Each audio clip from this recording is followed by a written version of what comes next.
صدائے حق نیوز، حق و صداقت کی بے باک آواز۔ کیا اتراکھنڈ کے مسلمانوں کو دوسرے درجے کا شہری بنانے کی کوشش ہو رہی ہے؟ اتراکھنڈ، جسے دیو بھومی یعنی دیوتاؤں کی سرزمین کہا جاتا ہے، آج تعصب، نفرت اور مذہبی منافرت کی زد میں ہے۔ حالیہ دنوں میں دہرادون، نینی تال اور اترکاشی جیسے مقامات پر مسلمانوں کے ساتھ جو کچھ ہوا اور ہو رہا ہے، وہ نہ صرف ایک مخصوص مذہب کے پیروکاروں کے خلاف کھلی جارحیت ہے، بلکہ ہندوستانی آئین کے بنیادی اصولوں کے خلاف ایک خطرناک بغاوت بھی ہے۔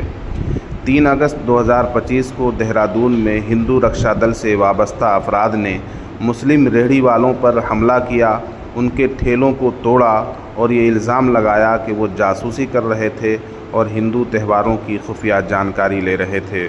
یہ الزامات نہ صرف مضحکہ خیز ہیں بلکہ گہری مذہبی منافرت کا اظہار بھی ہیں۔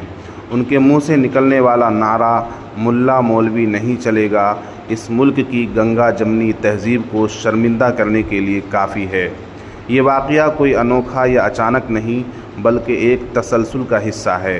نینی تال میں مسلمانوں کو بستیوں سے نکالنے کی مہم، اترکاشی میں مظاہرے اور ریاست گیر سطح پر مسلمانوں کو عبادت گاہوں سے محروم کرنے کی کوششیں، یہ سب ایک ہی منظم نظریے کا پرتو ہیں، جسے ہندوتوا آتنکواد کہا جائے تو غلط نہ ہوگا۔ اعداد و شمار کو اگر دیکھا جائے تو 2001 سے 2011 کے درمیان مسلم آبادی میں اضافہ ہوا ہے، لیکن اس کا مطلب یہ نہیں کہ یہ اضافہ خطرہ بن گیا ہو۔ یہ اضافہ ہندو آبادی میں بھی اچھا خاصا ہوا ہے۔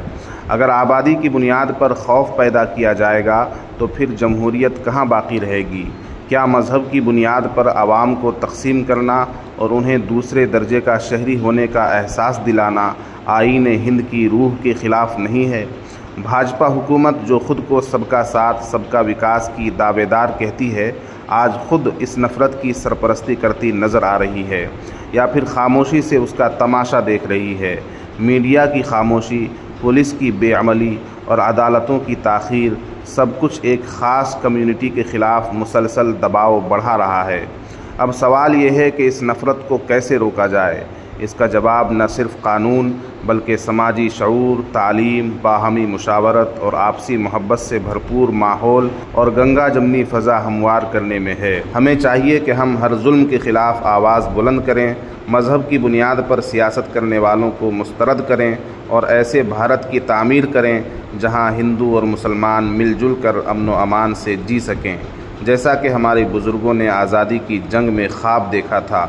آج ان مجاہدین آزادی کا خواب چکنا چور ہو رہا ہے۔ اب اس ملک کو بچانے کی ذمہ داری ہم سب پر ہے۔